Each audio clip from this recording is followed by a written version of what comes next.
Hi, I'm Charmaine. Welcome to the Love of Self podcast, where we delve into the emotional aspects of finding love for self. Today, I'm reading a poem from my book titled Self-Centered. Self-centered. Treating myself like no one ever treated me. Feeling myself where no one ever could receive me. Healing the parts that only I can understand. Loving myself like no one else can. Exposing the genuine emotions I feel the need to conceal. Knowing the uproar caused by my reveal. Call me self-centered. Pushing myself forward past those who hold me back. Striving to pull up with strength even though there's so much lack. Speaking out my truth although they only want my silence. Awareness that holding down my expressions is causing spiritual violence. Call me self-centered. My light will shine and cannot be dimmed by anyone but me. My brightness will lead to my destiny, while my darkness gives me permission to stand up for me. Finding the balance has given clarity.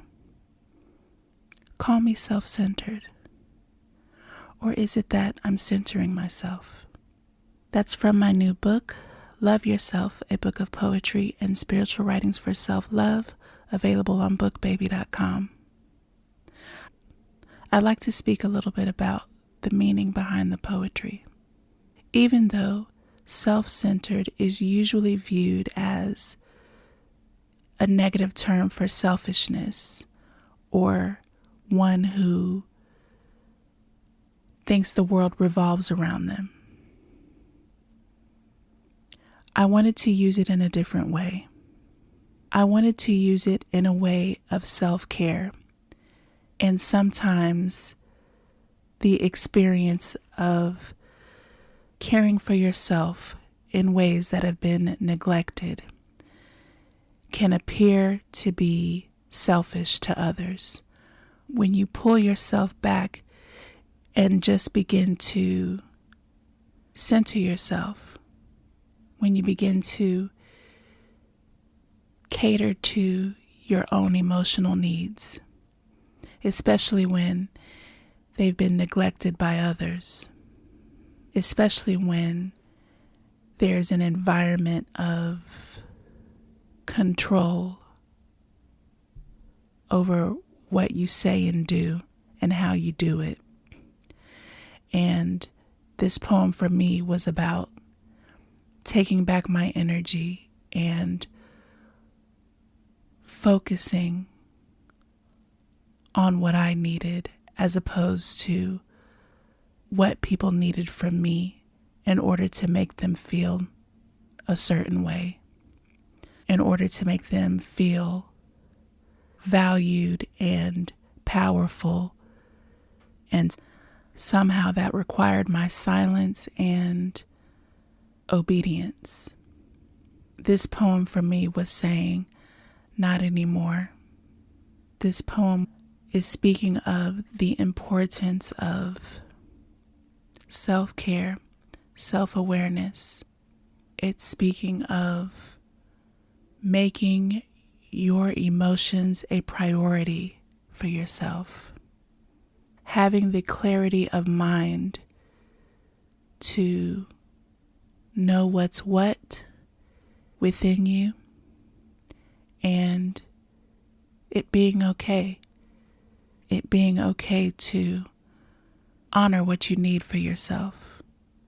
I wanted to speak about honoring what people need for themselves, honoring our emotions, and honoring our strength to do what we know is right for ourselves, creating the balance we need to be centered into our own rightful energy.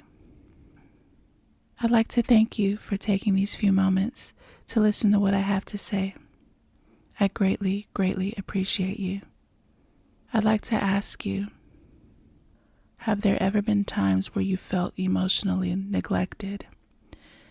Have there ever been times where you needed to express yourself but no one could hear you?